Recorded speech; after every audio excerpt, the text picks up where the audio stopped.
Hey, what's up, everybody? You are watching and listening to a brand new episode of Leveling Up with Benjamin Banks. With me, your hero, Benjamin Banks, and joining me as always are my co-hosts Rebellious D and Trav. How you fellas doing today? Good to man. go, man. I'm Yeah, excited. man. Hey, You see the good. smile, the cheese? I see it. Like, hey, I know when Trav is smiling hard, he is happy. He is psyched. And he has every reason to be psyched because today's guest is comic book illustrator Harvey Tolibao. And Harvey, how are you doing today, man? Thanks for joining us. Man, I love when you speak my last name. It's precise. I'm so happy. Hey. Like, that's the first time I'm already good. I'm good enough. Hey, who gave you the hookup on that, though? Hey, I'm just glad that I said it right because usually, no, not all the time, but there have been times where I pronounce people's names wrong. Like, what did I call Renee? What did I call Reness? Reness. Oh, that's our wife. I saw it. Hey, how you doing? Hey, shout her out. What's her name? July. Her name is July. Oh, July. I was born in July. Hey, so man. Hey, I was gonna be friends.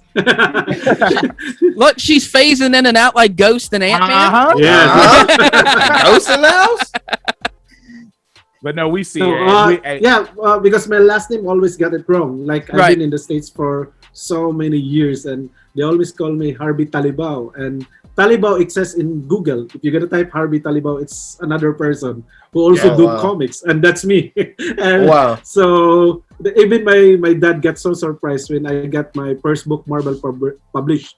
It got wrong spelled. It became T.A. Tolibao on the front cover. Right. I was mentioning to my dad, like, you're gonna be proud of your son. I'm gonna be doing Iron Man. I said, that's not my son. He is Tolibao. I don't know him. That's not my baby. I've never seen any member in our house who have that last name, Tolibao. And I was like, oh! I asked Marvel, like, can we reprint? No, we cannot reprint 250,000. So when it's funny. When I got my professional wrestling license, they spelled my middle name wrong. And every year you have to renew it. And every year I spell it right and they still spell it wrong. So I'm just going to stick with it. I mean, like, what do they put? It's nothing, because my only thing is that I wouldn't want to get a new license and like they charge me way more money or say that, oh, well, you committed a crime because you've been going by this name. But I'm just like, but it's y'all's fault. Like, you know what I'm saying? So I'm just sticking with it, man. Hey, everybody that's watching this video, make sure that you like it, you subscribe to our channel, and you hit that bell button so that way you're always notified when we have new content here on Leveling Up with Benjamin Banks. Like I already said, our guest today is Harvey. You got the crew here, and we're getting into it. Harvey, he is a comic book illustrator. Trav, I'll let you take it away because, you know, he is your guest, and and you're happy right now. So go ahead and take the floor, brother. Well, I already know, man, before we get into it, we have to ask the legendary Benjamin Banks question. Harvey, what is your origin story? There you go. I'm from the place called Mindanao, Malaybalay City. So it's kind of far away from Manila. So it's like another place which is really far from the main. Like, if you're in the States, New York was the center of everything. So the same thing with us.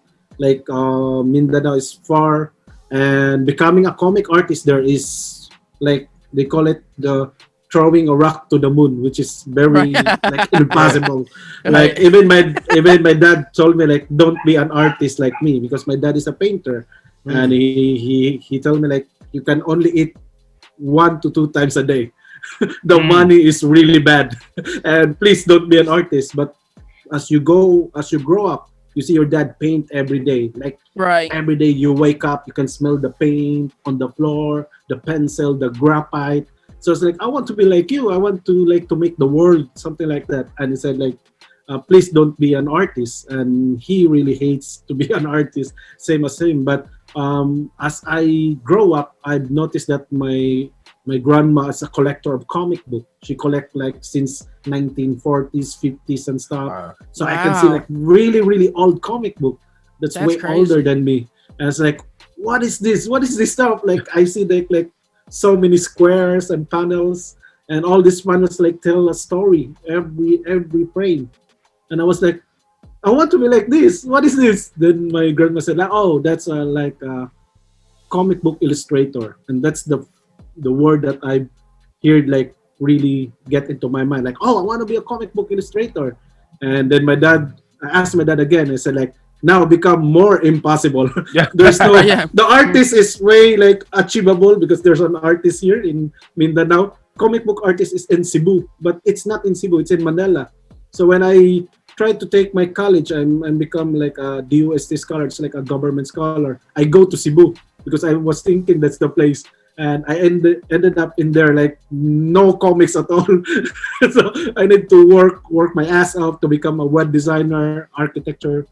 I do architect projects and stuff, and furniture designer, tattoo artist, to give me the chance to go to Manila, where the real game is happening. Like you can see Carlo Pagulayan, Lainil Francisiu, like all the god that we admire. So the first artist that I met was Carlo Pagulayan, and when I see his work, that's the line was so simple, Right. everything is so expressive, and I told her like, you're not a comic book artist, you're just pretending to be one. So I thought that was how it was done. Like it should be like this, and I show him my artwork, and they said like, you don't know the expression. And as you grow up, as you go with these guys, you know that there's a lot of things that you need to know, like exactly. the right anatomy, right expression. And as I grow up in the industry, these people become my teacher. Like Lenil teach me how to do the muscular arm.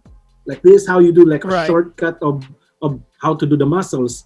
And even if the time that I met Tony DeSuniga, who created Jonah Hex, who also tells me like, Harvey, you need to study these guys like Alfredo Alcala, Bertney Wrightson, like all this Alex Nino, like amazing artists way back in the 1960s. And I remember my grandma, like he's showing me an artwork way back done by Alex Nino, done by Alfredo Alcala, and the history was just repeating itself. That's why if you can see my art, there's like an old style in my art.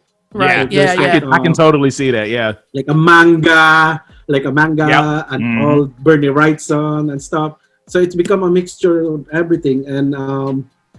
And yeah, Carlo Pagulayan was one of the person that really influenced me, and Stephen Segovia. And if you did these guys, these are like my mentor and stuff. So me and Stephen become the assistant of Carlo Pagulayan in one of the X-Men comic book way back.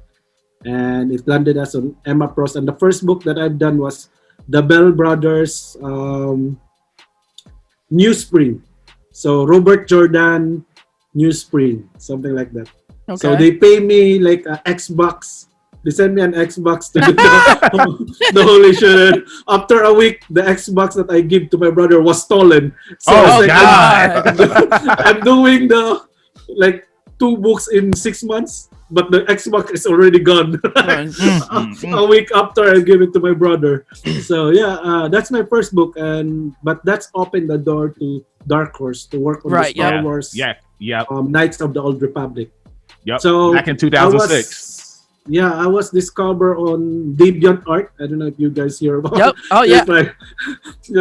So I kind of feel old now when I mentioned Deviant Art. So, but yeah, Deviant Art was That's how they found you?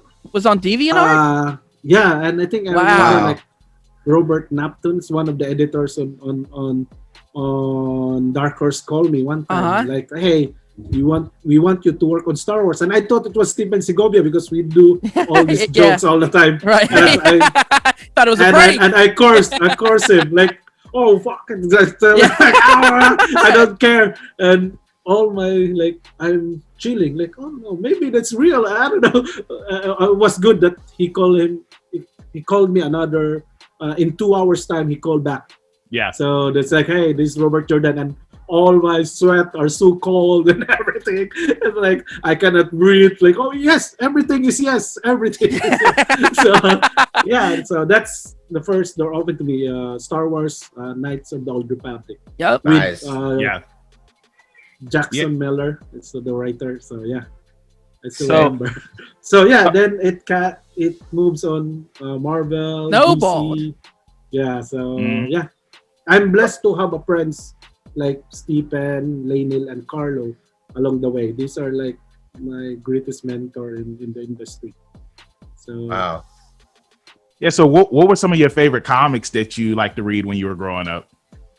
oh, I'm a Jim Lee fan. So like everything Jim Lee does is like I even copy Jim Lee style. The cards, I don't know if you remember the blue cards that Jim Lee drawn everything. Like there's a blue, and if the villain is a purple card. Yeah. Okay. So this was like drawn like marble masterpieces way back. And the green was like the hardest one to find, like Star Jammers, Leandra. So there's like collector's item. So when I have that card, I copy like every day. I draw it in a one series sketchbook, and my friend told me like if I'm gonna give all this sketchbook that I draw all the Jim Lee artwork, he gonna give me a family computer. I don't know if you remember the family computer. Oh yeah, I we all have had a family computer. The brown one, but he never gave me the family computer.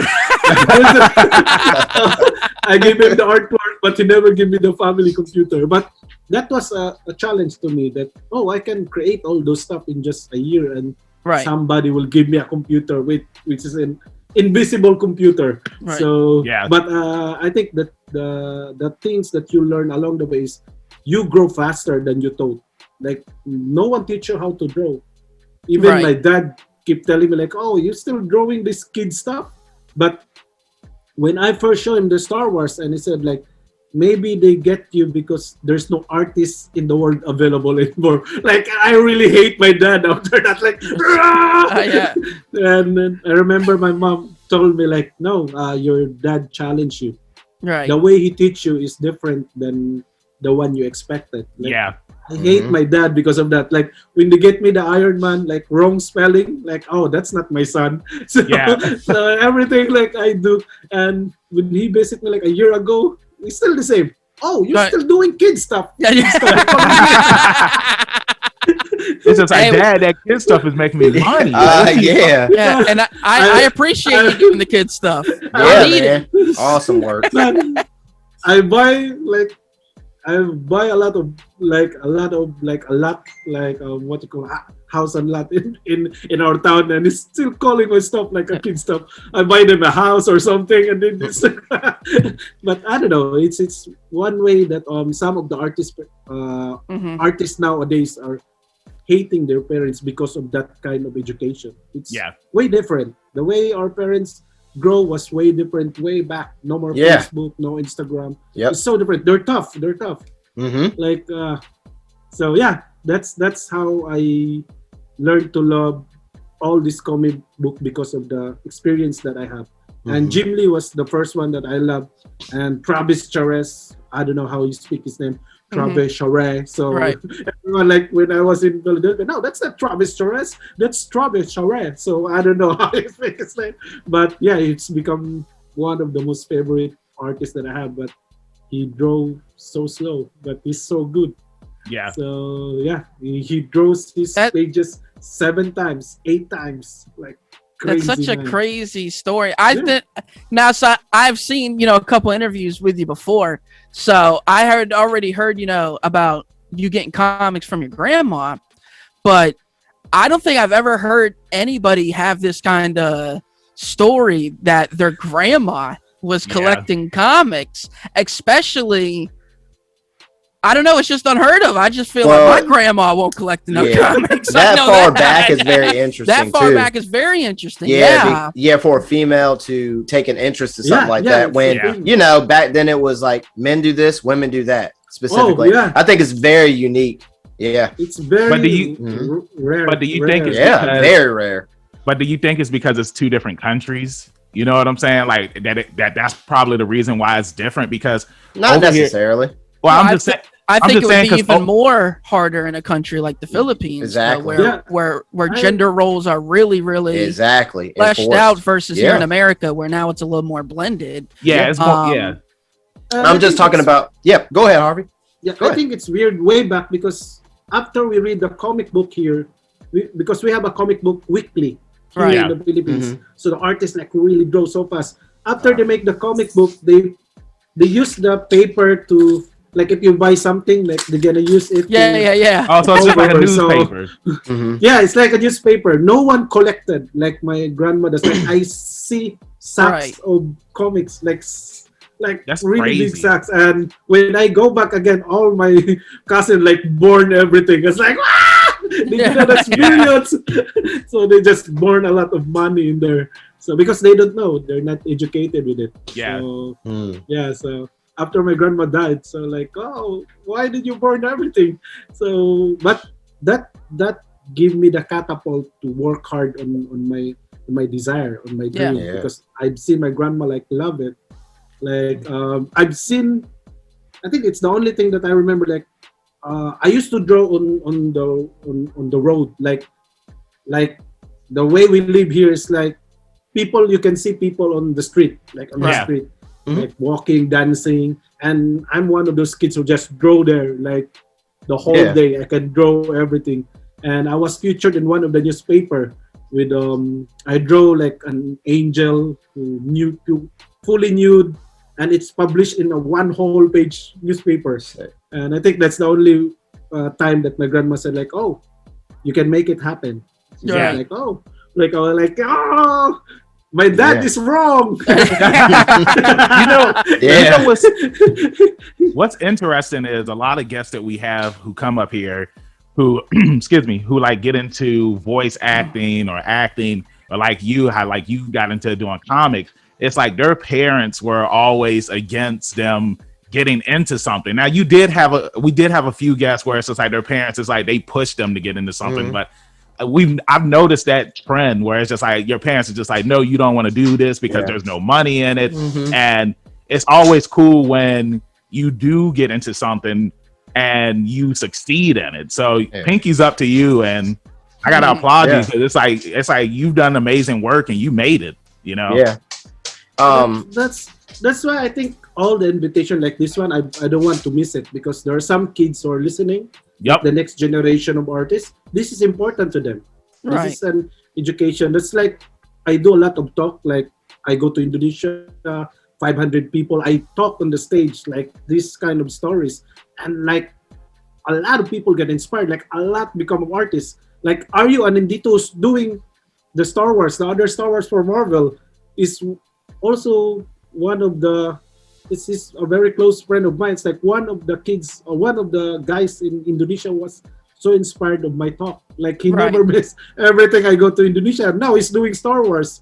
So I think you guys, team like you should never stop doing this, because you don't know how many people you can move by this kind of setup. And this will happen like an hour or something. Like, I don't know, some artists will love to do this, but I think this is the only way they can share so that the next generation will become an artist or become a writer or become a musician and stuff.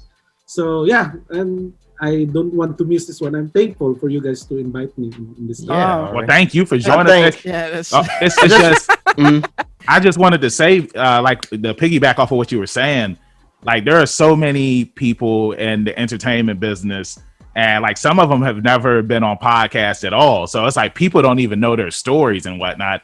And I think like what you're saying, it's like you never know who's listening or who's watching. And it's just like they might get inspired and you help them out on their journey, because it's like maybe like their dad is telling them like, no, you shouldn't do this. You need to get a real job or something. Like I used to hear that all the time, because it's like I'm a professional wrestler. And, you know, I would always be told, it's just like, no, you shouldn't do wrestling. Like, there's no money in it. You know, you need to focus on getting a real job. So you never know who's listening. You never know who you're going to inspire. Yeah, exactly. Just to piggyback off of what you're saying, Banks, when a parent, I love the piggy. Let's just keep piggybacking. Trav, you're up next. You better piggyback off of You better. Hey, listen up.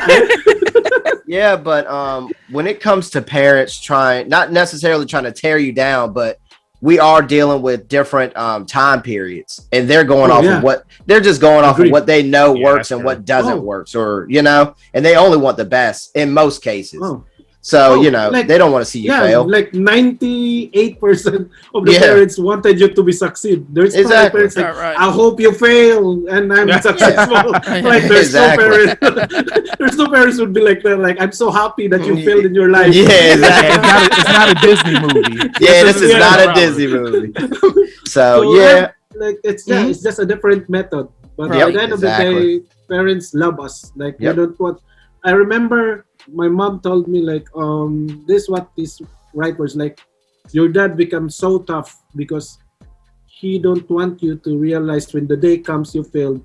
You tell him like, why didn't you stop me? You know that I'm gonna fail. Yeah. Like that's what your dad doing. But by the end of the day, I think one of your greatest fan is your dad because you make him like really proud of what you're doing now. That's he paint those Star Wars. Like I remember what he said about the Millennium Falcon. Like we need because way back the cinema doesn't have the poster, like printed poster. Yeah. They only have like photograph. And my dad need to paint it in the size of like 2 plywood, like maybe like 10 feet by 6 feet, something like that. That small photograph need to be sized into 10 feet by 6 feet so that people could see it. Like it's gonna paint every week. And I remember when he paint the Millennium Falcon, I was like, why you need to make that spaceship so precise, the same as the picture? And he said like that Millennium Falcon is like an actor. He's like he's like I remember he mentioned he's like who's the famous cowboy? John Wayne. John Wayne. Oh yeah, John Wayne. Clint Eastwood. Clint Eastwood. So like that's like a Clint Eastwood in there. It's just a form of spaceship, and people need to know like far away that it's the Millennium Falcon. And I remember that one. Like if I have the chance, I'm gonna do Star Wars.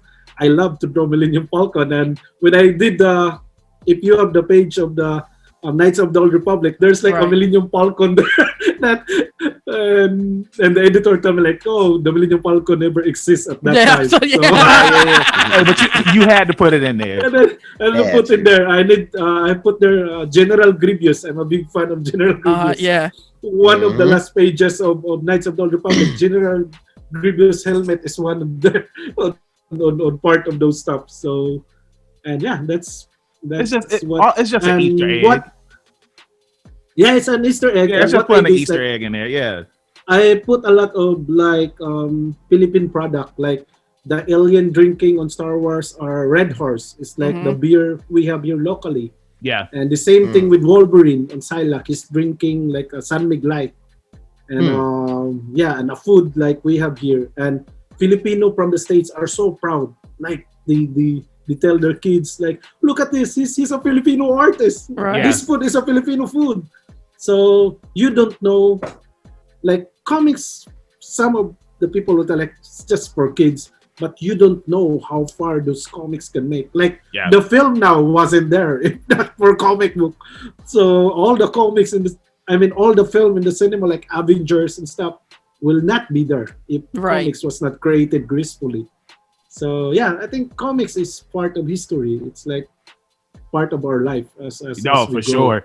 And I love the fact that it's now more mainstream compared to how it used to be, because I don't know how it was over there, but like here it's like if you were in the comics or anything that was nerd related, it's just like it was pretty much frowned upon in certain circles. But it's cool that like anybody can be in the comics now. It's like it's kind of just like with anime. It's just like there's something for everybody to get into. Like you have your adult comics, you have your teen comics, you have your adventure comics, action, horror. It's just so many type of genres that you can look into, and it can be for you. So I wanted to ask you, when you've come over here to the States, like what were some of your favorite places that you visited? Like when I was I love how my fan base like really take care of me. Like every time I am in a certain place, there's always like 1 to 2 fans. Like Harvey, you need to see this one. I get you in the hotel later. Like, okay, I'll go. Like, if maybe one of my fans was like a serial killer, like I already like, Oh, Jesus. I just go with them. Like, oh, I don't go.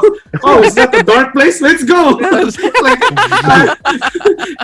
it's good that I love serial movies. So like, oh, this is very tricky. But yeah, I'll go with my fan. Like we go to the place, like a stranger's place, and we go there, and they show me what beautiful food. Every place I had to go, like this is the best food here. This is the best barbecue here. Yep. Like, I'm in Kansas. Like there's this one guy, like every day for 3 days, he never miss. Like this is the best you can have your dinner. Yeah, Like he bring me there. Like That's pretty sweet. that's awesome. Yeah, man. it's lovely, man. It's lovely. Like I'm an Asian guy. Like I never thought that when I was in the States, like these people will treat me like really, really good. I was so happy. Like I hugged them. Like they were so surprised. Like oh, like I hugged them. Like thank you. Yeah. Thank you for the food. Like and I think it's every time different place, different people bring me to the lovely place of that place. Like I'm in Chicago. I've been to the Michael Jordan's like statue, the silver tablet or something, like the Sears Tower. Yeah. So this guy like bring me around, like show me around, and that's awesome. Like I'm sorry to cut you off because it's like when you're new somewhere and you're visiting, it's good for people to show you the things around town, because it's like you don't just want to be in your hotel room the entire time. But wait, the first time I was there, like because I don't talk too much. Like every time, like someone might have, I don't really talk. Like I just draw in my hotel, and my wife told me like, oh, you miss a lot of things. You are in New Zealand and you are in the hotel for like 2 days. Ooh. Like I just draw there. Then I just go to the convention center. Then I just draw. And my wife like, you need to go out. Yeah, and I'll try to go out wearing t-shirt. And it's the coldest time on that year. And it's like she just told you to go outside and wear a t-shirt. I don't know because she didn't also know. She doesn't have an idea. Just go out. And I was wearing t-shirt and I cannot move anymore. Like it's like my ears and my nose, like it's falling down. Like, oh my God. Then some of the people like, oh, you get this one. Then they like wrap around your neck or something so that I could walk back to my hotel. And it's scary. Like it's super freeze. Like everyone like super freeze. And yeah, I've experienced a lot of things because of the fan that I have. And I never treat them as a fan anymore. Like they become my friend. They become like I'm well, I hope that we've become hi, hello. Yes, man. Like that's the person that I have to ask. Like, what is your place? Where is it? That I'm gonna listen. Like every time I'm gonna. I need to see this team. Thank you. This guy, yeah. Man. Rebellious D is in the house. That's right, man. Like I like your name, man. I like your name. Like I want to speak. Thank you. Yeah, I mean, and that's hey, you're the first guest to say that. Hey, I love his. It's hardcore. He's rebellious, all right. Yeah, but Harvey, I dabble in. I've been drawing for a long time, on and off since middle school. And you said something about just staying in a hotel and drawing, but when you're an artist, sometimes it's you just get in a place and you just sit there, and time can fly by when you're working on things, right? Oh, yeah, I can draw while standing in the bank. Yeah, like, I mean, it doesn't take much. I draw inside a train, and my wife hates me because I draw inside the bathroom. Like I'm the only guy who take a bath for like 2 hours because I draw all my layouts there.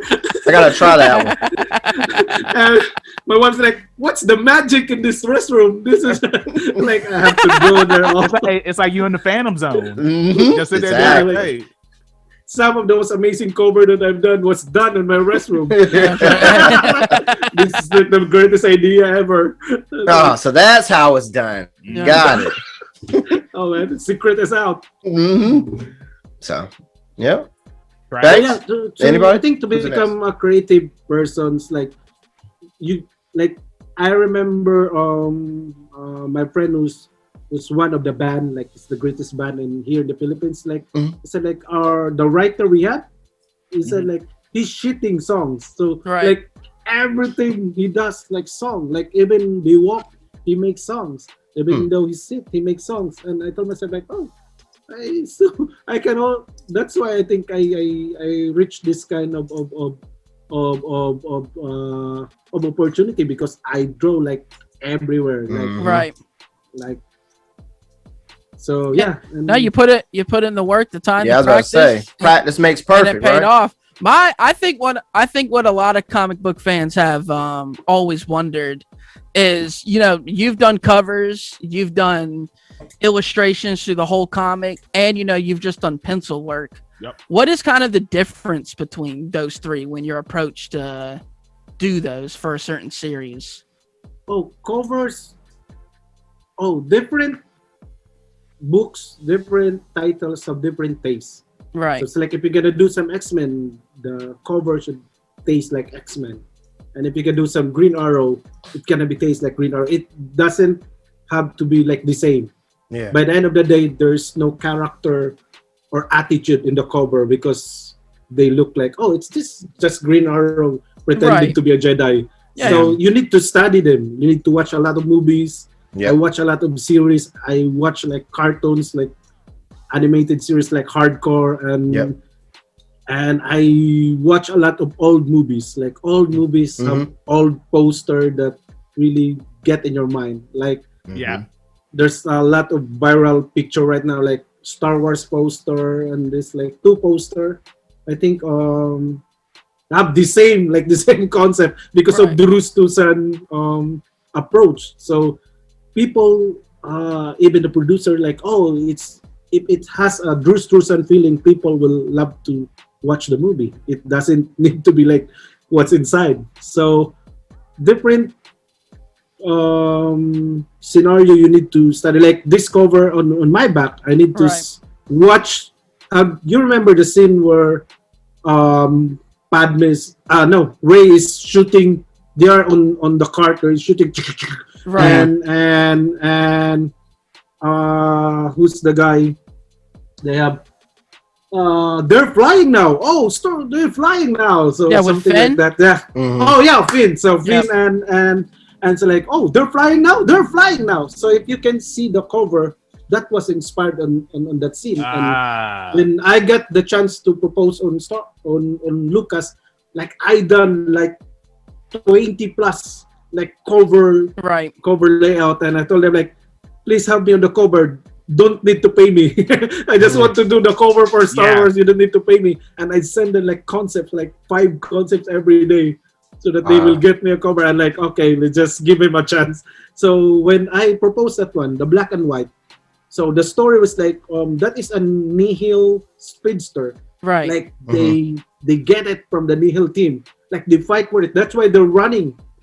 Like running away, because that's a Nihil speedster. Yeah. That's not the Jedi speedster. So like one picture, like story is all there, and the colors like red and stuff. So when I show it to Lucas, it's like, oh man, Jedi will not ride this kind of stuff and stuff. So it changed to this one. So it's become a Jedi speedster. But I told them like, there's no story anymore. There's no what's behind of that. Like, who are they running away from? And they're riding their own speedster. But by the end of the day, this is not about you. This is all about the team. You need to consider everything. And now we go for this. And this one. And still, people love this kind of story. Like, there's something behind on it. Yeah. So, that's how you do. Like, you need to watch the movies. Or else you're just going to draw, like, standing and doing lightsaber. And nothing will beat her. Like the cover for book 2 was like Lula was just so close. Right. But if you can see the whole image, like it's a hardcore, like all the robots in the background are falling. Like she has like a whole body shot. And they need to decide like, oh, we need to go like very close. And all the inks go like really like super thick and everything. But by the end of the day, it's a teamwork. You don't need to like I remember way back, like I fight for my creativity and I lose the opportunity. So, but sometimes you just need to defend it Yeah. and explain to them that there's a story behind. You just didn't know like that one. If you can see like the whole image, I can send it to you like after this one. Like it's a crazy, man. You can see the whole image of that one. It's crazy cover. So that's the way of doing something. And in the pages, you need to respect the writer. Way back, I just do some stuff like I do like this is what the writer said that I do the Right. Green Arrow, particular Green Arrow. In the Green Arrow series, Green Arrow doesn't do all the parkour in the comic Right. book. And I tell them like, oh, I want to go in crazy with this guy. Like, Yeah. I don't want him Green Arrow every time the GLA fighting. Green Arrow is just hiding on the side. I want him to be on that action. Yeah. So it's like one scene, like the polar bear is coming to him. So Green Arrow, I think in supposed to be the writer was just he ducked like this large polar bear. And what I do is like I do a parkour, like he run to the wall, like I get what you're saying, but yeah, it's like that's something that Yeah, that's something like- you would never see Green Arrow doing. So yeah, that's Green Arrow. And I think I don't know, the team doesn't want it because it wasn't on the writing, but I keep pushing it. Right. Until they kick me. Until they kick me in the book, like, oh, you don't listen. So that's one thing that I learned. You need to be teamwork on something for sure, that you love. Or else by the end of the day, by the end of the day, like it's not a one-man show. It's a teamwork show. Mhm. Yeah, but it is cool. It is cool to want to, push your ideas. But like you said, if it goes against what the writer is trying to do what the team wants, it kind of makes a conflict of interest. But like, I can see something because like when you think about Green Arrow or even Batman, it's like they really wouldn't be doing parkour. It's like they're more, up close in your face fighting. Now, like somebody like Spider-Man, I can see him doing something, but not Green Arrow. But I wanted to. Go ahead. Oh, I need to add something. But there's a beautiful story behind that. Like after I've done that one, when I was in Philadelphia, there's like one old lady with his son, and they go there. Then the old lady cry, like in front of me, like cry. Like we travel for like 2 days in car just to reach here in Philadelphia, and tell you that my husband was like one of the largest collector of Green Arrow, all over the world. And she's just there to tell me that my Green Arrow is the best Green Arrow we've seen in his life. And nice. His husbands cannot walk because it's in the hospital. Right. Like he cannot walk. Then they just need to read the Green Arrow in front of him. So that's one of the things that I'll need to fight for that, because I think the idea of having Green Arrow like more awesome than ever. And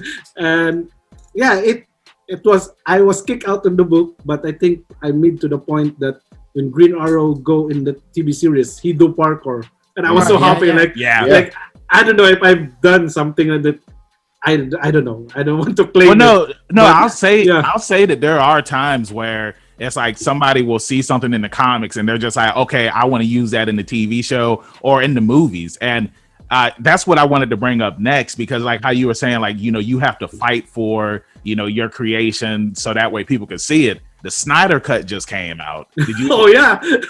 Did you get a chance to watch it? Yeah, man. Yeah, I watched it 2 times. I watched it two times. I watch it, then I watch it again. Like, like even though I'm like, you watch it already. Like, I need to watch it again. I need to understand. Yeah, it was a good movie. It was really good. Like, I only needed to watch it one time. Like, I was impressed. I was impressed when I watched it that one time. But for this movie to finally come out after the Warner Brothers said that it didn't even exist. Fans were going on social media saying like, release the Snyder Cut. So yeah, fans was the reason it was out there. Yeah, so it's crazy. Just like how you said, when you have to fight for for your creation to get out there. Like, what did you think of the movie? Oh, the movie, man, was awesome. I think. I mean, he watched it twice. Yeah, that's how it was really filmed. Like that's how it was supposed to be. Like Superman and Batman and Wonder Woman are like the gods who walk among us. Like Yes. they're not ordinary people. Like they're like Kim Jong-gi in the industry of comics. Like this is just a person. This is a god pretending to be a person and draw. Like do you know Kim Jong-gi, right? Yeah. Like, Yep. the greatest artist in the world. And this is like when I meet him, like even though I don't understand, like he speak Korean like the whole time, like the way they speak Korean, like how do you speak Korean, mommy? Yeah, that's it's like annyeonghaseyo. So that's all Korean, and I still want to listen to him. Like, hey, how did you draw this one? Like, through sign language, and we talk like he speaks Korean the whole time, and then his translator is like, "Do you want me to translate it, Harvey?" Like, no, I want to hear the real Kim Jong-gi. I want to hear the raw so that I understand the feeling. And we talked for like an hour. Like, I don't understand what he's saying, but through the sign, through the cell phone, this is what I do, this is what I draw. And artists can connect with this. It's a whole other language. And it's another language. That's the simple way of speaking to it. And the same thing with the scenario cut. I think that's how he made it. And 4 hours is not good for the film, and like we watch people will throw cans and like we need to go home. Like, so I think 4 hours is not good in the cinema. I thought the 4 hours was needed, so that way that we could get get everything. It's like I feel like a lot of people have been praising the movie, but they said that the runtime was too long. But when you have somebody that had this vision and had this story that they want to tell, it's like just let them tell their story. Because when you cut stuff out, you don't get the full story, and then you have to watch the DVDs where they release the extended cut and whatnot, and that fills all the plot holes. But if that was what was released originally, because the stuff that Josh Whedon did to that movie, man, like he made the movie bad. It's like how does somebody come into a project and they're just like, okay, I'm going to add my own. Get this man in trouble. And who am I going to get in trouble? You're going to get Harvey in trouble, man. Can't be over here. Josh Whedon. I know. Josh Whedon ain't doing nothing no more. No, I think for Josh Whedon, it's like that's like I remember this is one of the questions of like a biggest event we have. Like, how come the Zack Snyder GLA way back? They never see this one. Like, it's the most stupid work, everything.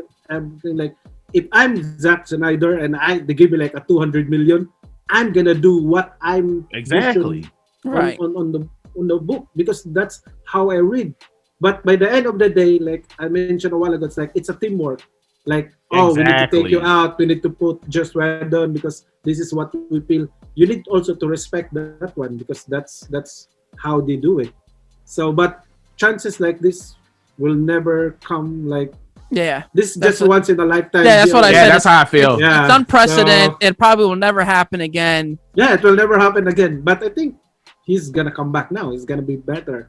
And by the end of the day, people will just know there is no such thing of a film like every people love it. Someone will always keep telling like, I hate this one, I hate this one. Like, but everybody loved this. All the Star Wars was like crazy beautiful, but by the end of the day, that's not supposed to happen. Yeah, like if they give you the 200 million to make it, it's not gonna happen. But this guy is the one that make it. So I don't know. By the end of the day, it's just creative people putting their creativity on the product. Absolutely. And not all people will love it. So they're just gonna make something beautiful again and again. But there's no way to stop them because it doesn't fit your liking. Like, I hate that and we don't want to watch that. So I know, absolutely. And to piggyback off of creation and there you stuff go like that, my turn to piggyback. I love the piggyback. I'm learning how I can put the piggyback, man. Like, it came back around. I insert it. Yeah, I don't know how to insert it. Hey, Harvey, do us a favor. Next time you do something in modern time, put a little piggy bank somewhere at the end of the Oh, comic. yeah. For sure. Last panel. For sure. Hey, we'll know. or We'll put a know. train in the background or something. No like trades, Oh, my Harvey. God. Don't worry No about the trade. trade thing. No, but I wanted to ask because, you know, with Star Wars The High Republic Adventures, this is DJ Older's first comic. You know, he's written a plethora of books before, but this is his first time in the comic world. I just wanted to know, like, you're dealing with a first-time story writer for comics, so maybe it's a learning curve for him too. How's the communication go between y'all two, deciding like, well, this is kind of what I want to do drawing-wise, and maybe he'll adjust story, or he just gives it to you and you just do it? How's all that work? I think the Star Wars project, I owe it to this guy, like Daniel Older. Like, I owe this one. This whole project, this whole opportunity was because of him. Like, they gave him like 41 artists to select. Like 41 artists. It's like my DJ? probability of there. Ooh. Yeah, my probability of there is like 1 versus 40. Right. So Wow. and he loved me. Like, man, I've seen your work from Beta Ayala. Beta Right. Ayala is the one who write for the Magic the Gathering. The book that Nice. we did last year. So that Sick. one was really a good effect for all the book writer, because Beta Ayala is also a book writer, Right. and it does good on what we do. Like, I think the editors not liking me the whole time for that, because how long it take me to draw, but Right. but they learn to love, like, oh, this is need supposed to Yeah, go this is out why. like this one. Yeah, this is why. Like animals in every panel need to be referenced to a card game. The houses is reference to the card game or something. Like, there's no artwork in there that wasn't exist on any cards. All Right. that Magic the Gathering was really exist on the cards that's been playing for how many years. So when DJ Older, like, I think they are friends, so it's like, oh, Vita, I have this list, and I also love this guy, like the one who worked with you, and he fight for me for Lucas and IDW. He said, like, man, I want this guy. I don't want anything, but I want this guy. So he told me, like, he messaged me, like, I am Daniel Older or something like this. We need to talk. It's like, Right. this is Star Wars. Like, what? And we talk, and the chemistry was there. Like, Right. anything can happen on that conversation. Like, oh, I don't want this guy. So Yeah, you can tell me. They can tell me, okay, cancel that guy. But the chemistry was there.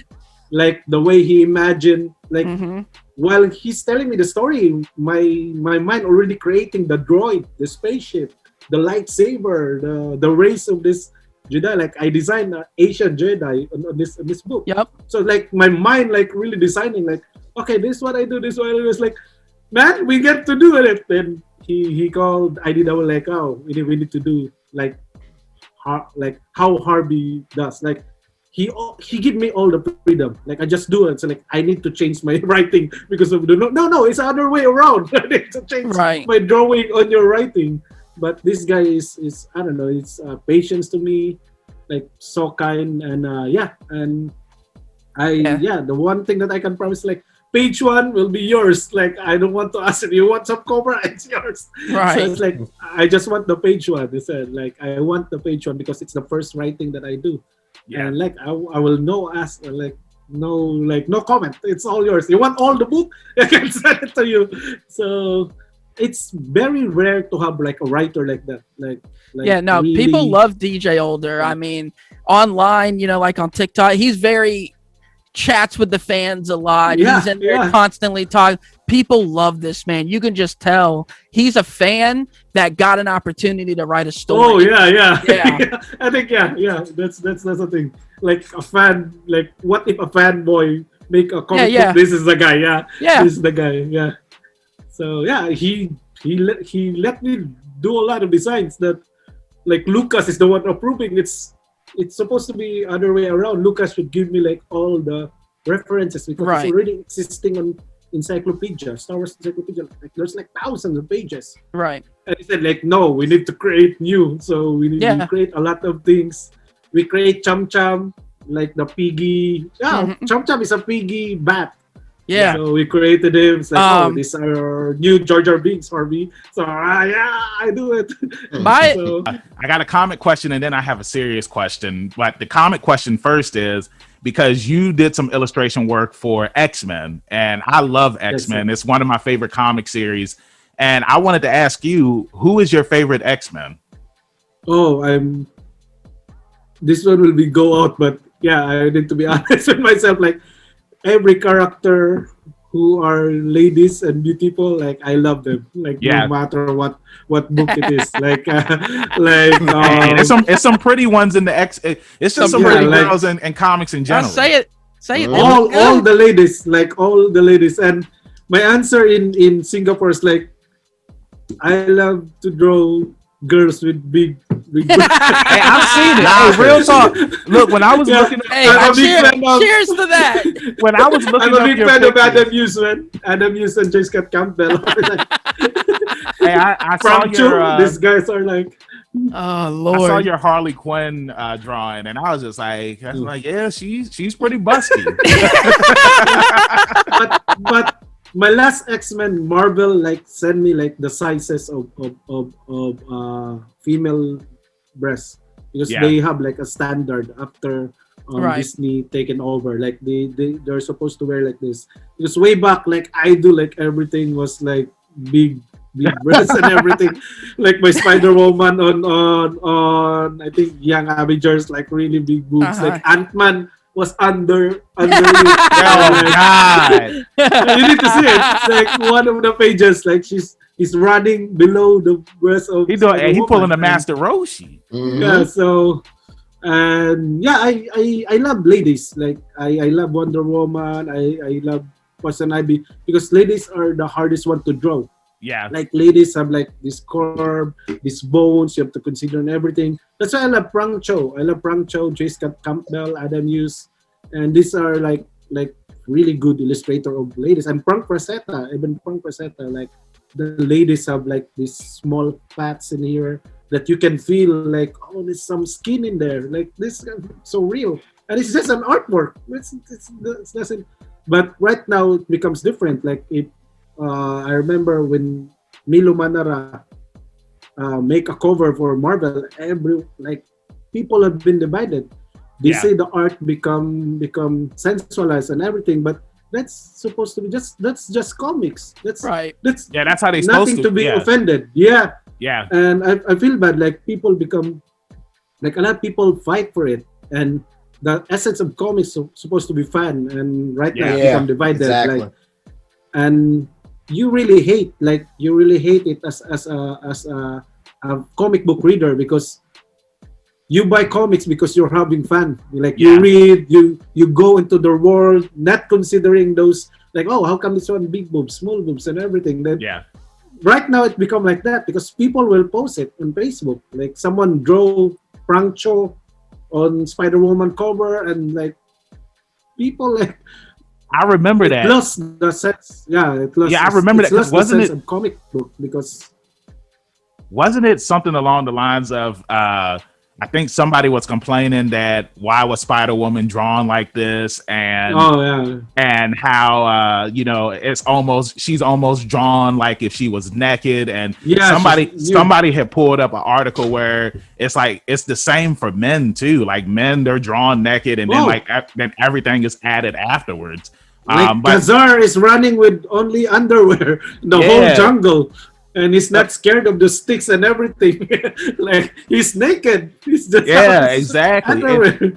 It's just interesting because it's like the same way that like how some girls will say that, oh, well, this woman is drawn like this. Why is she drawn like this? There are some women. It's just like they love how some of the male characters are, like Nightwing, for example. It's just like I've read somewhere that Nightwing has the best butt and comic history, and girls love that stuff. So it's just like how you were saying, Harvey. It's like comics is supposed to be fun for everybody, and it's like when if you're a guy, if you're a girl, and you like what you see, you like what you see. Like that's just how it's going to be. It's supposed to be appealing, Exactly. Well, even so, I don't think it's any illustrator's intention to Of course offend, not. whether Oh, yeah. whether he No. draws them whether he No. draws them extremely large or small or whatever it is. Yeah. You know what I mean? I think it's all.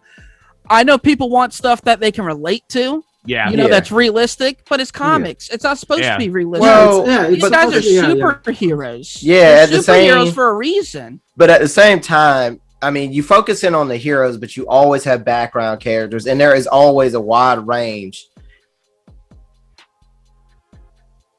And that's why, like you said, it's supposed to be fun. Like these people are supposed to be Yeah. amplified to some extent, you know, and be appealing to people. That's why they read. Yeah, I think So I think like Yeah. you can like I remember when I was on Long Island like several years ago, and I seen like Gal Gadot, like real Gal Gadot. So Gal Gadot walk on Right. snow with like she take out her like high heels and walk on the snow like burping, Yeah. and all the kids love it. Like she's really Yeah. Wonder Woman.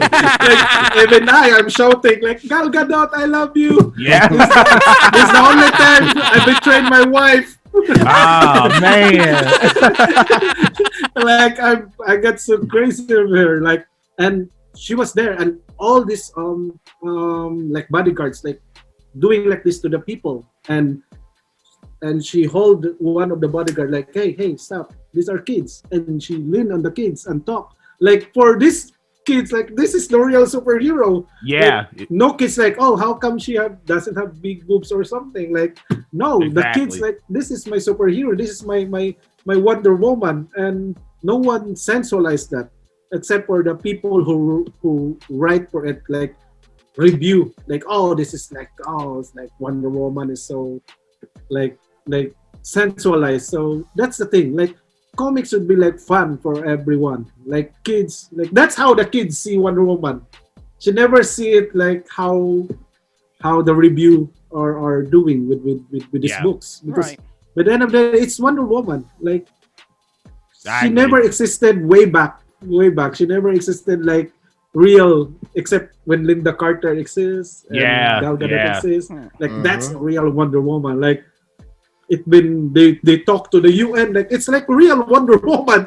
Like, oh, this is what we do to the kids, the ladies. Like, wow, that's a real Wonder Woman. It's supposed to be in a comic book and film.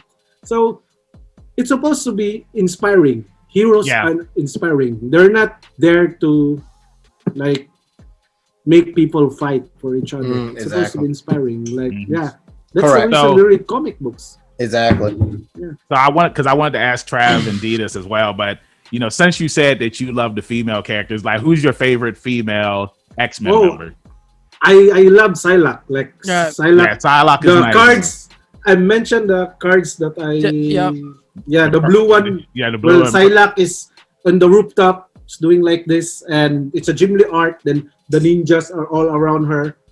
And when I got the chance to draw Iron Man, there's a character there named Tiger Yeah. who lives in Madripoor, and I draw her like Psylocke, like really Psylocke in a way, like so that Marvel will feel like, oh, if we're gonna make Psylocke comic book, this guy is gonna do like everything. And you did. Everything Yeah, he does you did is Psylocke, and when I did it, it's like, oh, The plan worked. It worked. So all right, so with Psylocke being mentioned, like how did you feel about Olivia Munn portraying Psylocke in X-Men? What was that? Age of Apocalypse? What's that? It's just Yeah. It's just Oh, Apocalypse. it was Apocalypse. Yeah, There's Okay. Apocalypse. This The dude Age hit it of with the Age Apocalypse- of Ultron. No, but and I believe Age of Apocalypse is a comic though. it's Yeah. something like that. But It yeah, is it's a just comic. called X-Men It's Apocalypse. Okay, so how did you feel about her portrayal in the movie of Psylocke? Oh, I think I'm biased, man. I'm biased when it comes to this. Like all the superhero film, I love it. Like even Right. Ghost Rider, even Blade, Elektra. I love everything because we are lucky. Like you and me, we Yeah. are the luckiest people alive who watch these comics become film. Like our uncle who died, our grandfather who died, They Yeah. never got to got the experience it. chance to see it. Like they will kill us for them to see it now. Right. Yeah. like, oh, the film that you love, Ghost Rider, has been made. Do you want to kill your nephew? Yes, I kill him. So then I go back get Earth and watch this Ghost Rider. Like a lot of people now, like really don't appreciate this creativity, man. Like weird. Like Ghost Rider, Nicolas Cage become Ghost Rider. Like Yep. like Yeah. even though the story you don't like it, but by the end of the day, you've seen it happen. Yeah, yeah. Like, Mhm. yeah, our grandfather, I told you, like on the other life, would kill us to go back here now Absolutely. to watch the film that we are watching, like or even to play the Winter video Soldier and games. Falcon, like even play the video games, man. Like they would kill it, kill us just to get back here. Like, what is your wish when they get in heaven? Like, what is your wish to go back to Earth? Like, Yeah. I wish my nephew who doesn't appreciate the comics, I would kill him to go back. Yeah. I'll take his place. I will like, take you his know, life. I love that you say that because I mean, like, take Stan Lee for example. Like he said, you know, he created these characters and he never thought that he would see them Wow. like on the screen like this. And for him to live as long as he did and to, you know, be a part of these projects and to see these Avenger movies, these Marvel movies, X-Men, how they were able to reach new generations of fans and make them want to go and read the comics. Because I'll say that's how it works. It's like you watch the cartoon, you watch the movies, and just like, okay, I want to check out this comic because I love this character now. But D, starting with you, who's your favorite X-Men? Iceman. He's Oh, yeah, he's one of my Yeah, favorites. I actually he's picked up his badass. I actually picked up his pop last night. So Yeah, Nice. nice. we went to a comic shop. So yep. He's badass on the X-Men, like Andy Covert. Like he Mhm. used to build like Yeah, huge big ice- structures and Yeah, stuff. yeah, I just think it's yeah, a cool so- play on an ability, being able to essentially sculpt what you can think of. You Yeah. know? Oh man, It's I pretty did a cool. sculpt design of Iceman, and like I do like a dragon. He create a dragon. on Oh, his man. back. Oh, that's like he's sick. doing the eyes, then the dragon is moving. And sick. we hate it because it's kind of Asian. Like it's kind Oh, of that's, Asian. yeah, Oh, right. that's sweet. He Don't might let anybody tell summon you like anything else. he might summon like a dragon, like dragon heart, not Yeah. Yeah. Japanese dragon. That's sweet. So, It's kind of like yeah, the guy but from yeah. Bleach. I can't remember his name. That can The make that captain? dragon. Yeah, the Yeah, captain. I um, can't remember his name. No, it's cool when you can blend cultures together and kind Yeah. of. Hitsugaya, maybe? yeah, That might I be- believe so. I think his name is Hitsugaya. I'm probably pronouncing it wrong. But Banks, are we talking strictly women or any character? No, He any said X-Men. Harvey said that he loved the women. So Yeah. you know, that's Well, I mean- why that's why I just went ahead and asked him who was his favorite woman. But for you, I mean, for us, like it can be whoever. So Right. Trav, like, who's your You know, favorite? For- I mean, I just want to give Jubilee a shout out. If Yeah, if we're yeah. going off a female, Oh. that would be my pick, Jubilee. and I was gonna So. say, Trav? for me, it's Psylocke for the women. Whoa, whoa, Psylocke too. I loved Olivia Munn as Yeah. Psylocke. Oh, yeah. Yeah, she looked the And part. we no trying to question. get her on the podcast. She looked amazing. Yeah, we Yeah, can get her. that's good. We can get her on here, and I can just praise her for 40 Uh-huh. minutes, and Yeah. that'll be fine. Even I will join. Yeah, yeah, yeah. We have Olivia Munn. Be Who's sick. this guy? He's coming in. Harvey Tolibao. Why are you coming in? You're not Hey, invited. Oh no, I I will hack. I will She's gonna, hack you guys. so she's gonna know who you are because going into the role, she read the Psylocke series that she did. Oh, for real? That's awesome. Yeah, so she talked about in an interview when she got the part. They just gave her, comics and was just like, this is your character. And, she got the Psylocke series. And, I can't say she loved it. I'm assuming she did. You know what I mean? Yeah. But I hope hey, you love it. she's Like, seen your stuff. man, I you know really that. put She's me seen in your the stuff. You But really no, make my heart. Then I'm like, she's in your Psylocke, and she hated it. Like, But no, man, Strictly Woman is just Psylocke. And honestly, it sounds cliche. Wolverine.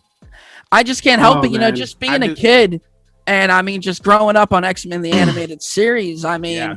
it's either Wolverine or Cyclops. Yeah. Like, Cyclops was Whoa. pretty cool. He would have been my second Cyclops, pick. man, Yes, Cyclops. I Yeah, love Cyclops. The original Boy Under- Scout.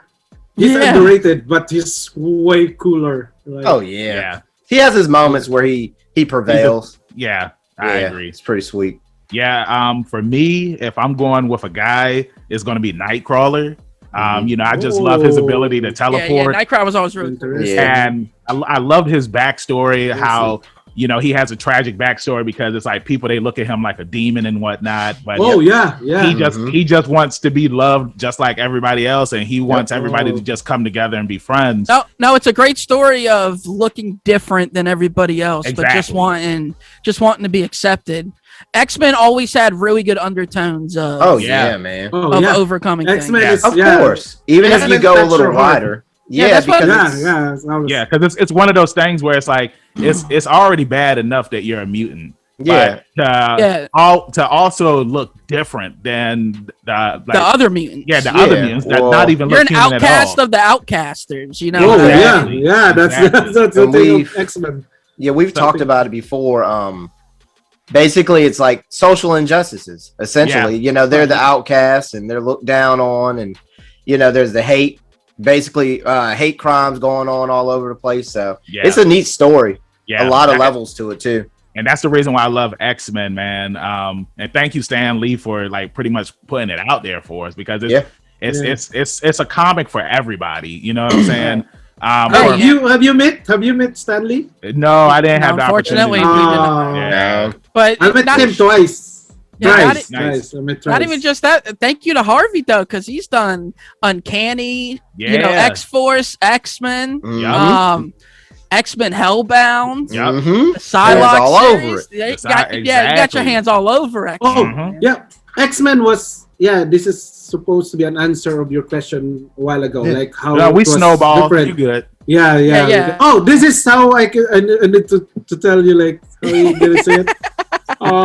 Piggyback. Yeah, there you go. So anyway, but the X-Men was the way X-Men was written in script is so different than other book.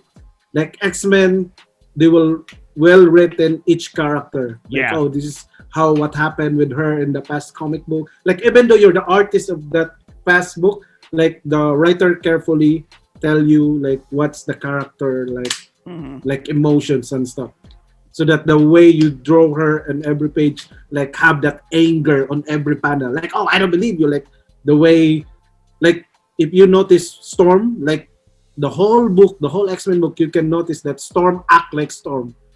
She's like the way the king act, like the queen act, right? They're like the JC and the Queen Bee of comic book.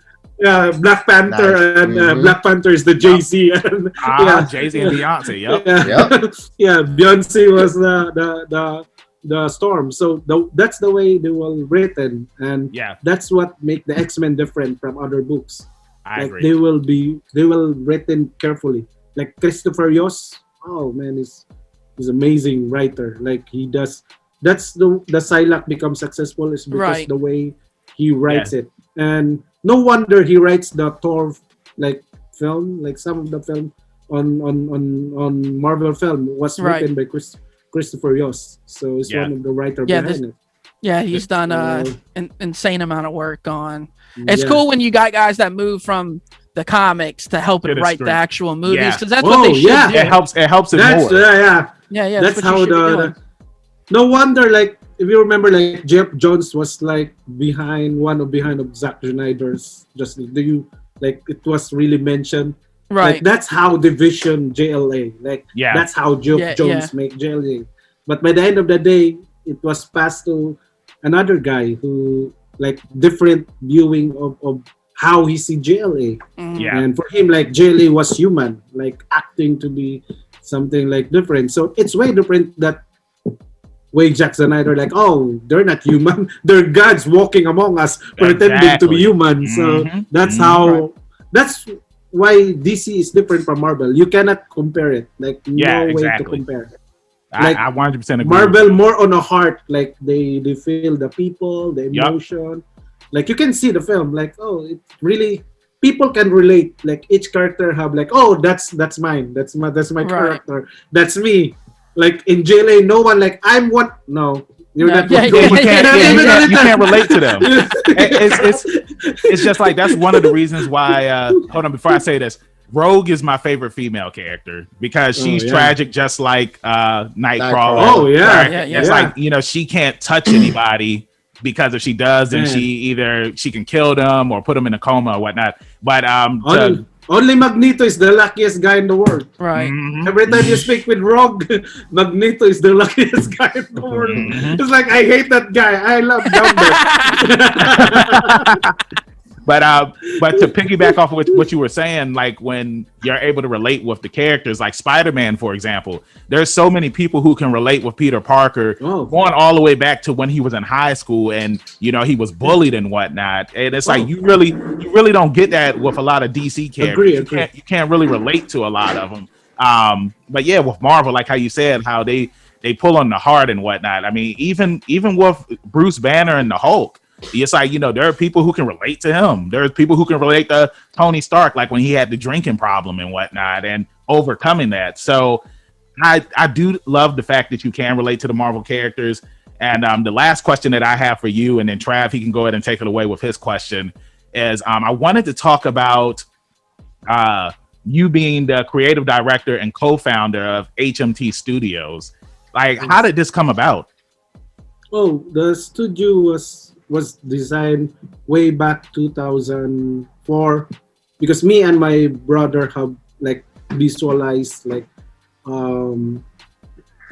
comic should be done like this, artwork should be done like this. So back in the days, I sent my brother to a good college. He takes fine arts, like a youngest brother, and my youngest brother is the one coloring this cover. Oh, nice! Sick. Like, keeping it in the family. That's what I'm talking about. He did it. So that's how we envisioned, like, oh, this should be done. And way back, I cannot find any colorist that would fit my work. Like, everyone will, like, if you can see the black and white, they will hate me. Like, all the colors will hate me. Like, I draw all the smallest things. Yeah. And I give more time for them. Like, it's too much time for them. And my brother can color because I sent him to school. You have no chance to disagree. Right. Like I hate you. Okay, you send me to school. He cannot hate me. He cannot hate me for it. So I pay for his educational. So, but he loves my work since he was a kid. So when we make the studio, we design it for me and him. And as we grow up, we get all those friends that we have back in the days, like Tatong Hurulan, who writes Grimmer Trends and stuff. They are from the province, so we bring them here in Manila. Nice. So they can live and make their dream. Like, these guys are like brilliant. These guys are the ones sheeting stories. That's what I mentioned to you. Like, they can make stories while they're talking to you. Like, oh, I'm creating a story. But they are having a conversation with you. So I bring them here and we create all this studio and everything. But the COVID was really, really, like, it's tough, man, to be in the COVID time. Like, the studio stopped and everything. But in the end, for me, I just need to put it back together. The team is, now they're going back to the province. Even my brother is working back in my hometown. Like, everyone is so scared that time, the time of pandemic. Like, everyone is, like, I heard a lot of some artists like suicidal, and because they were so scared of what's happening, what's gonna be waiting for us on tomorrow. And that's why I love something like this. Like, this one's gonna be live and have that subtitle below with us, so that people would understand what I'm talking about. But they can reach this one and inspire them. Like, there's always a beauty for tomorrow. Like, the way I talk to people is the one that I experience. Like, no one like really teach me how. Like, I learned through the people that I've met. And same way with the studio was built to create those next artists of generation, and we created a lot of amazing artists like Gabriel Santos, Kevin Anthony Discastro. Like, this guy, like, really really good. And I hope the studio get back together again in the near future.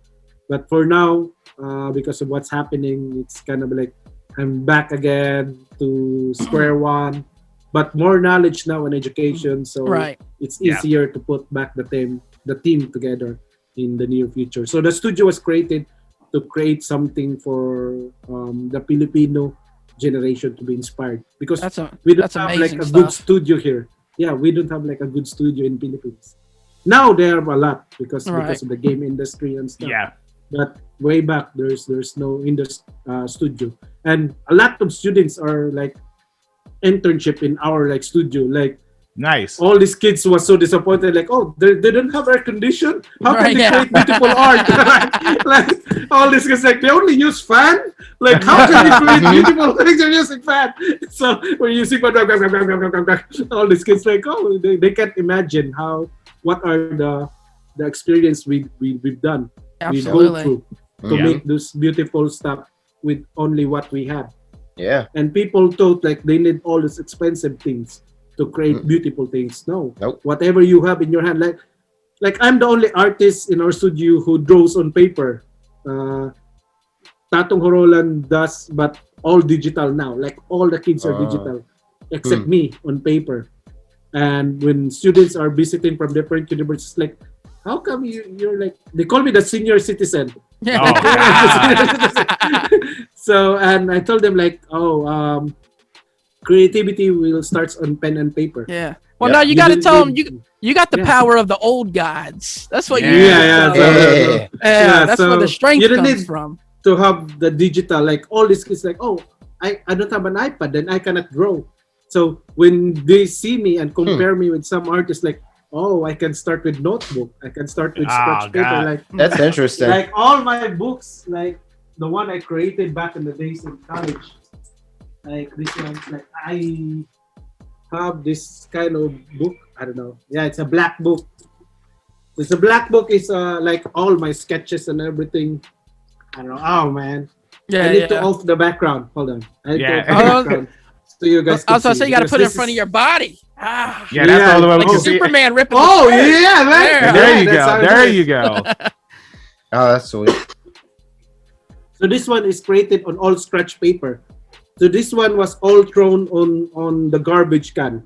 Yeah. Like Wow. when I was back in the days, a lot of paper was thrown on the garbage Yeah. area Mhm. on math department, and I was there. Like I was there on the garbage, near the garbage, and collecting all this band paper, like paper with still blank on the back, like Mhm. all printed like tests and everything. And all my portfolio was created on the scratch paper. No, Like that's scratch paper. Then even my classmates told me like, I know what your future is. You're gonna be the best garbage collector in the Oh, world. God. So, I was like, so, hey, but if so that's I not wish- if that's not I wish- inspiring, Damn right. Yeah. So then when the kids come like, oh, your artwork was created on a scratch paper. Then I tell them like, yeah, you can create Yeah. beautiful things with just paper and Mhm. that ball Yeah. pen you have. So yeah, it's lovely to have those papers and stuff. But I learned to draw on iPad. Digital is the best thing. Like you have unlimited Control Z. right? So, Yeah. my favorite command is Control Z. Then my, Yeah, my right, brother's yeah. like, there's a lot of command in there. You can change the brush and Yeah. everything. Not Control Z. Like I love Control Z. Yup. I can go back. You I can can go go back back. 50 Yes. steps. Yeah. And it's like there's a lot of command in there, man. So because Yeah. all of them are using digital. So I think yeah, it's- it's yeah. No, you I can was just start gonna somewhere. You can always start somewhere with just paper and pen. exactly. I think art is always about what you have available to you, not Oh, you know. I have to have the best, you know, this or that. You, agree. yeah, it's not how it goes, man. It all starts with passion. And, you know, if you like the way something looks, you just go with it. So Absolutely. Yes, agree. mhm. So, yeah, before we start wrapping up, though, I just got one more Yes, sir. thing that I want to ask. First of all, again, just like the background, we have Star Wars Adventures Whoa. issue What? 1 What? and Star Wars Adventures issue Oh, 2. that's two. This is your ongoing series right now with DJ Older. Yes, sir. Comes out once a month, so hit up your local comic shop, all you listeners. That's and right. Get on the pull list for this comic because it is amazing. So my question, and if you can't spill the beans, feel free to say so. What's Get this next? man in trouble. What's next for Yeah. you? What else are you I'm- going to be working on? Oh, there's a lot of things happening to me, man. There's hopefully I'm designing some toy and stuff. So it's all Yeah. come out in the near future. And I've done a lot of design for the XM Legendary Beast. Right. Like I can send it to you. Like I've done the Captain America, Spider-Man, Nice. Magneto, like really awesome from XM and Right. and so I do a lot of stuff, and because I want to reach a lot of people. Like people see me as an artist, but you know that you can go to this stuff, like you can go to statue design, Right. tattoo design, furniture and stuff. Like you can create anywhere in anything in the world, and it only needs your here and your here. So it's Yeah. heart and mind. So whatever you're passionate about, just do it. And for me, Exactly. never ending exploring. But by the end of the day, this is not just about me. It's all about the kids who look after us, what they learn from us. Like this is just a conversation, but I think the words that you guys are using, and same as me, like I hope they see some bright lights on it, and Yeah. it give them Yeah. some idea, like, oh, I can start on this, I can start on this, like I can do wrestling even though my dad hate me. Yeah. Like I can wrestle my brother. Like no, Bam. not that one. Not one thing. No, I mean, like you can always start whatever you have. Exactly. Right now, phone is so powerful. Like if you want to make music, you can just record your tack to tack. Yeah. Yeah. Music and everything. So there's no more reason for us not to create something. Exactly. Yeah, like that, Harvey. Yeah, I just like it keep too. doing Like whatever that. I have to do, man. Yeah. Yeah. I mean, don't I want to piggyback off of Harvey real quick. You know, The last Pig- piggyback. the last Yeah, pick, man. the last The last piggyback. one. I but- just got lucky. I just got lucky. I don't know how to use it. just to piggyback off of what Harvey's saying, it is a different time that we live in now, and there's a lot more resources. I mean, everything is at your fingertips essentially from home now, even with the pandemic. And I just want to say to all the listeners, don't let anybody ever tell you can't do something. You know, find out for yourself. You know, find out what your limit is. You know, and go with it. I Thanks. like that. Yeah, The, man. Absolutely. the rainbow just went over your head when you said Yes, man. Woo! the paint. There I you can go. see the Hey. rainbow in the sky. So Harvey, I just want to say thank you for joining us on today's Absolutely. episode. Thank you, man. I appreciate you responding to Trav when he slid in your DMs. Greatly appreciate that. So with us, before we let you go, Thank you, let Travis. everybody man. know on social media land where they can find you at. Oh, I'm on Instagram, Harvey Tolibao. On Facebook, Harvey Tolibao. Even I'm on, I don't know, what you call this one, Imgur. I don't know if you hear about I know what that one. is. It's Yeah. Imgur, yeah. Imgur. I'm on Imgur. But there's also a lot of kids there are reading stuff and become so inspired. So I exist anywhere, Twitter, but I'm using the same name, Harvey Tolibao. So it's Nice. become right with with That's right. so yeah. I think the most important thing is hope people will keep listening to this kind of stuff like podcasts. Yeah. And yeah, We hope so too. wherever man. Yeah. we always be there for you guys to, if you have something to ask, reach us via Instagram. The same with this three musketeers here. That's right. That's right. Yeah. Hey. The Yeah. team, yeah, with Rebellious D on the house. So yeah, reach these people, and I think you guys can learn from us, and I Yeah. think as I speak to myself and you guys that they can learn a lot from all of us. And I just want to say, Harvey, you're an inspiration. You're Yeah. a kid at Thank you. heart. Thank you. Yep. You're super funny. I'm so glad that we got to know you a little bit more about who you are. Thank you. And thank you for, blessing us with your time Yeah. and your knowledge and your wisdom. Thank you, sir. And continue doing what you're doing because, again, I've been a fan for a while. And I just thank you. Yeah. Thank you. Same here. This was a blast. Yeah, it was. That's D, all let I them know got. where they can find you at in social media land. That's gonna be rebellious. That's gonna be rebellious _D23 at Instagram.com. Trav. And again, for me, ZK Audio on the Instagram. And Mr. Banks, where are they going to find you? You can find me, your hero, Benjamin Banks, at KingBenji_Banks on Twitter and Instagram. Whoa. And you can find me on Facebook by typing in Benjamin Banks. I should be the first person to pop up. If not, then I need to contact Mr. Zuckerberg. Thank you again for watching and listening to a brand new episode of Leveling Up with Benjamin Banks. And we'll see you Contact next Mr. time. Zuckerberg. That's right, Mr. I'll Zuckerberg. contact Mr. Zuckerberg. If I wasn't the first person in there. Uh-huh. Yeah, so with that being said, thank you everybody for listening and watching to this episode. Harvey, thank you again. And like I always say, keep that pinky up. We'll see you next time. Peace.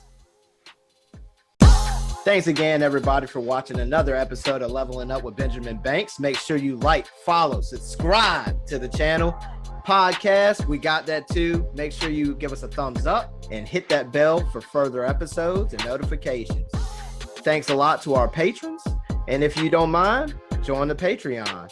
We'll be having new specials coming up soon.